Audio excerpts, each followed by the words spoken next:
কাম আছে? আমার বাসায় তো কাজ কাম নেই। দেখি সিলিম ভাই বাসায় কাজ কাম আছে না। চলেন।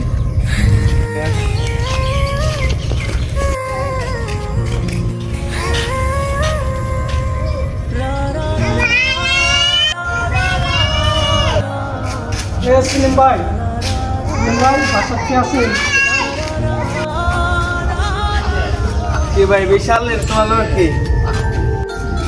হচ্ছে ভাই আমি বলতেছি, আমার তো কাজের লোক দরকার, মনে হয় তো তুমি কাজ করতে পারবে না। আমি ইব্রাহিম, আমি দিন মজুরির কাজ করি। আমার এলাকায় কাজ নাই, তাই আমি এলাকায় কাজ করতে চাই। ভাই আপনি কি কন? আমি ভাই সবই কাজ পাই। আমি দিন মজুর, আমি কামলা, আমি সব কাজ কামি করি। আমার একবার সুযোগ দেওয়া দেখেন, আমি পারবো। আমার ভাই তো বাড়িতে নাই, দাঁড়ান আমি দেখতেছি। আব্বু কি হয়েছে নে? আর ওই ছেলেটা কে? ওকে তো চিনতে পারলাম না। এটা আমাদের বাড়ির নতুন কামলা। বাবা তুমি একটু বসো।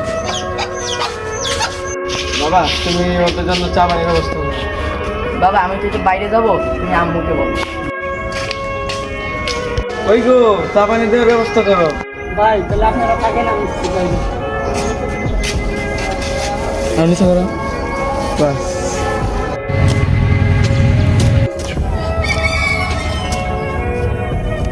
হাসতে কোথায় আসে স্যার?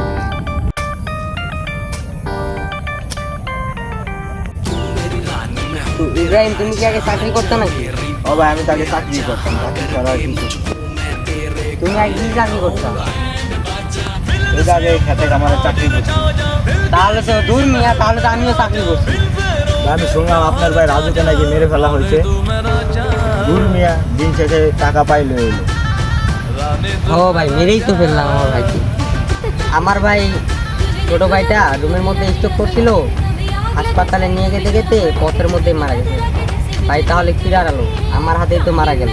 হ্যাঁ ভাই, আপনি একটু ভাই পেঁয়াজ দিয়ে কথা বলেন। ভাই আপনিও তো কম পেঁচা কথা বলেন। এই শালাই কি খুনের সাথে জড়িত? দেখতে ধনী দুলালের মতো, এই ছেলেটা কি আসলেই কামলা নাকি অন্য কেউ? ভাই আপনার মায়ের বয়স কত? মায়ের বয়স তো অল্প ছিল, এত কম বয়সে মাকে হারানোর ব্যথা আমি এখন সহ্য করতে পারি না। তাহলে কি বাড়িতে যিনি আছে উনি আপনার সৎ মা? ও ভাই, ওটা আমার তো সৎ মা। মা মারা যাওয়ার পর আমরা দুই ভাই মিলে বাবাকে বিয়ে দিয়েছি। ভাবছিলাম সৎ মাকে আনার পর আমাদের মায়ের অবস্থা পূরণ হবে। তার কয়েক বছর পর আমার ছোট ভাই মারা যাবে। এটা কি আপনার সৎ ভাই? ও, এটা আমার সৎ ভাই। কিন্তু আপনি আমার কাছে এত কথা জিজ্ঞেস করতেছেন, আপনি কি আমার জেরা করতেছেন? ভাই সত্যি করে বলুন তো আপনি কে? ভাই এখন থেকে তো আপনার বাড়ির লোক আমি। আচ্ছা ভাই ঠিক আছে, এখন থেকে আপনি